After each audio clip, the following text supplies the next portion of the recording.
Bukankah aku rasul? Bukankah aku orang bebas? Bukankah aku telah melihat Yesus Tuhan kita?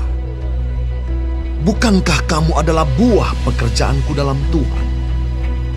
Sekalipun bagi orang lain aku bukanlah rasul, tetapi bagi kamu aku adalah rasul.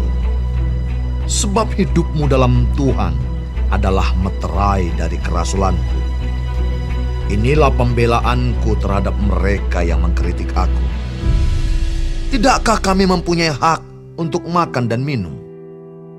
Tidakkah kami mempunyai hak untuk membawa seorang istri Kristen dalam perjalanan kami, seperti yang dilakukan rasul-rasul lain dan saudara-saudara Tuhan dan Kefas? Atau hanya aku dan Barnabas sajakah yang tidak mempunyai hak untuk dibebaskan dari pekerjaan tangan? Siapakah yang pernah turut dalam peperangan atas biayanya sendiri? Siapakah yang menanami kebun anggur dan tidak memakan buahnya? Atau siapakah yang menggembalakan kawanan domba dan yang tidak minum susu domba itu? Apa yang kukatakan ini bukanlah hanya pikiran manusia saja. Bukankah hukum Taurat juga berkata-kata demikian? Sebab dalam hukum Musa ada tertulis, "Janganlah engkau memberangus mulut lembu yang sedang mengirik." Lembukah yang Allah perhatikan? Atau kitakah yang ia maksudkan? Ya, untuk kitalah hal ini ditulis, yaitu pembajak harus membajak dalam pengharapan, dan pengirik harus mengirik dalam pengharapan untuk memperoleh bagiannya.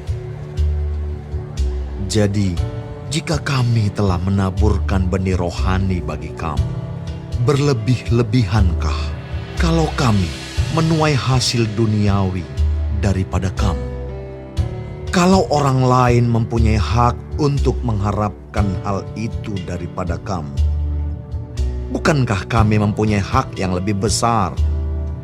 Tetapi kami tidak mempergunakan hak itu. Sebaliknya, kami menanggung segala sesuatu, supaya jangan kami mengadakan rintangan bagi pemberitaan Injil Kristus. Tidak tahukah kamu bahwa mereka yang melayani dalam tempat kudus mendapat penghidupannya dari tempat kudus itu, dan bahwa mereka yang melayani mezbah mendapat bahagian mereka dari mezbah itu? Demikian pula Tuhan telah menetapkan bahwa mereka yang memberitakan Injil harus hidup dari pemberitaan Injil itu.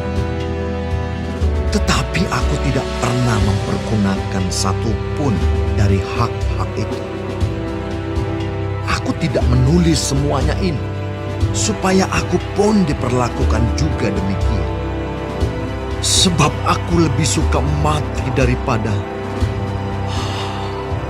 Sungguh, kemegahanku tidak dapat ditiadakan siapapun juga. Karena jika aku memberitakan Injil, aku tidak mempunyai alasan untuk memegahkan diri, sebab itu adalah keharusan bagiku. Celakalah aku jika aku tidak memberitakan Injil. Kalau andai kata aku melakukannya menurut kehendakku sendiri, memang aku berhak menerima upah. Tetapi karena aku melakukannya bukan menurut kehendakku sendiri, pemberitaan itu adalah tugas penyelenggaraan yang ditanggungkan kepadaku. Kalau demikian, apakah upahku? Upahku ialah ini, bahwa aku boleh memberitakan Injil tanpa upah, dan bahwa aku tidak mempergunakan hakku sebagai pemberita Injil. Sungguh pun aku bebas terhadap semua orang. Aku menjadikan diriku hamba dari semua orang, supaya aku boleh memenangkan sebanyak mungkin orang. Demikianlah bagi orang Yahudi.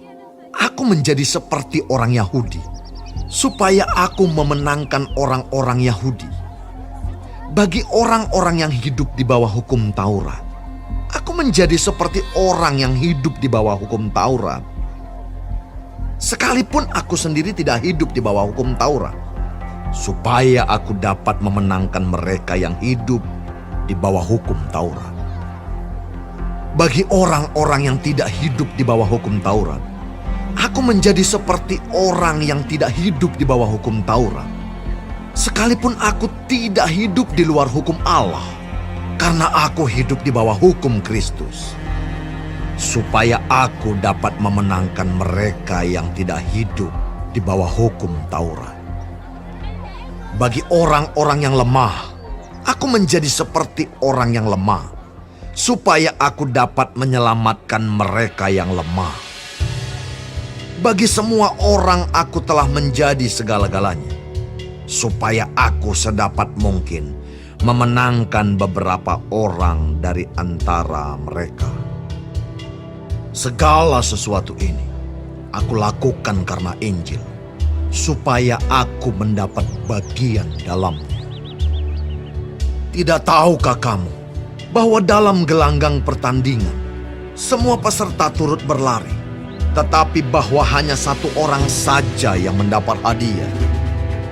Karena itu, larilah begitu rupa sehingga kamu memperolehnya. Tiap-tiap orang yang turut mengambil bagian dalam pertandingan menguasai dirinya dalam segala hal. Mereka berbuat demikian untuk memperoleh suatu mahkota yang fana, tetapi kita untuk memperoleh suatu mahkota yang abadi. Sebab itu, aku tidak berlari tanpa tujuan, dan aku bukan petinju yang sembarangan saja memukul. Tetapi aku melatih tubuh dan menguasainya seluruhnya, supaya sesudah memberitakan Injil kepada orang lain, jangan aku sendiri,